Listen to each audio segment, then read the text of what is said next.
ৰাষ্ট্ৰীয় ঘাইপথ প্ৰাধিকৰণে ৰাষ্ট্ৰীয় ঘাইপথৰ সম্প্ৰসাৰণ কৰিছিলে। সেইটো আচলতে খুবেই ভাল কথা আছিলে। ৰাষ্ট্ৰীয় ঘাইপথ সম্প্ৰসাৰণ হ'ল যদিও কলিয়াবৰ তিনিআলিৰ পৰা আমনিলৈকে এই বাটচোৱা আজিও অসম্পূৰ্ণ হৈয়ে থাকিলে। মিছা অঞ্চলটো অতি নিম্নমানৰ কামৰে তেওঁলোকৰ কামৰ শেষ পৰ্যায় ঘোষণা কৰিছে। আমি জনাত এই অঞ্চলটোৰ যিখিনি সেৱাপথ আছিলে সেই সেৱাপথ আজিও অসম্পূৰ্ণ, আৰু অসম্পূৰ্ণ হোৱাৰ মূল কাৰণটো হৈছে বহু ব্যক্তিয়ে সা সম্পত্তিৰ ক্ষতিপূৰণ আজিলৈকে ৰাষ্ট্ৰীয় ঘাইপথ প্ৰাধিকৰণৰ পৰা আদায় পোৱা নাই।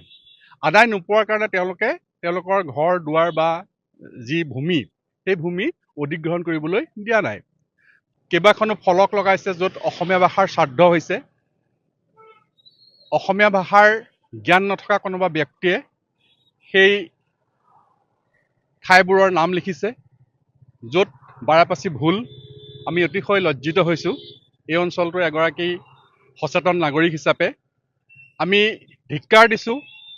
অসমীয়া ভাষাটো শুদ্ধ ৰূপত আচলতে প্ৰকাশ পাব লাগিছিলে। তাৰোপৰি দেখা পাইছোঁ জনৈক এটা ইটা ভাটাৰ নামত এখন ঠাইৰ নামাংকিত কৰিছে। এটা ইটা ভাটা সঁচাৰ্থত এটা অস্থায়ী বস্তু এটা। সেই ভাটাটোৰ নামত এখন ঠাইৰ নাম হ'ব নালাগিছিলে। ৰাষ্ট্ৰীয় ঘাইপথ প্ৰাধিকৰণক মই গৰিহণা দিছোঁ।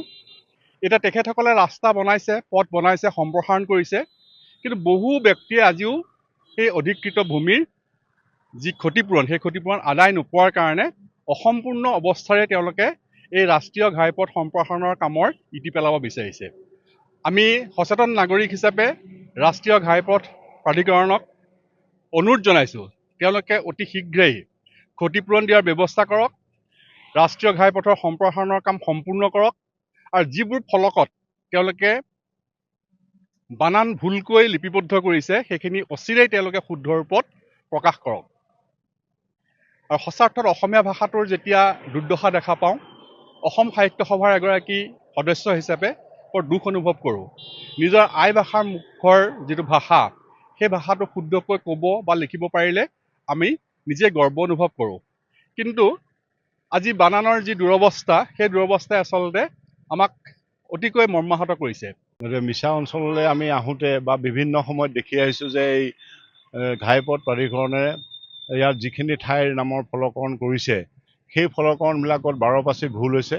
গতিকে অসমত যদি অসমীয়া ভাষাটো শুদ্ধভাৱে লিখা নহয় তেতিয়াহ'লে বাহিৰত কি অসমীয়া ভাষা লিখিব নেকি? গতিকে আমি সাহিত্য সভাৰ লগত জড়িত হিচাপে আমি অতি দুখ পাইছোঁ।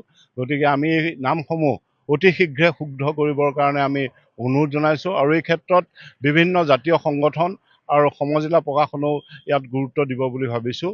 তাৰোপৰি ইয়াত জানিব পাৰিছোঁ যে এতিয়া নিম্নমানৰ কাম হৈছে আৰু বহুতে এতিয়ালৈকে ক্ষতিপূৰণ পোৱা নাই। এইখিনিও শীঘ্ৰে দি কামখিনি ভালদৰে সম্পন্ন কৰাত সকলোৱে সহযোগিতা কৰিব লাগে। বিশেষকৈ এই কথাটোত যথেষ্ট গৰিহণা দিছোঁ কি অসমীয়া ভাষাটো অসমত কিয় শুদ্ধ ৰূপত লিখিব পৰা নাই। গতিকে এইটো অতি সোনকালে এই কামটো সমাধান কৰিব লাগে, অন্যথা আমি এই ফলকসমূহ উঠাই দিয়াৰ ব্যৱস্থা আমি ৰাইজে ল'ম বুলি ভাবিছোঁ।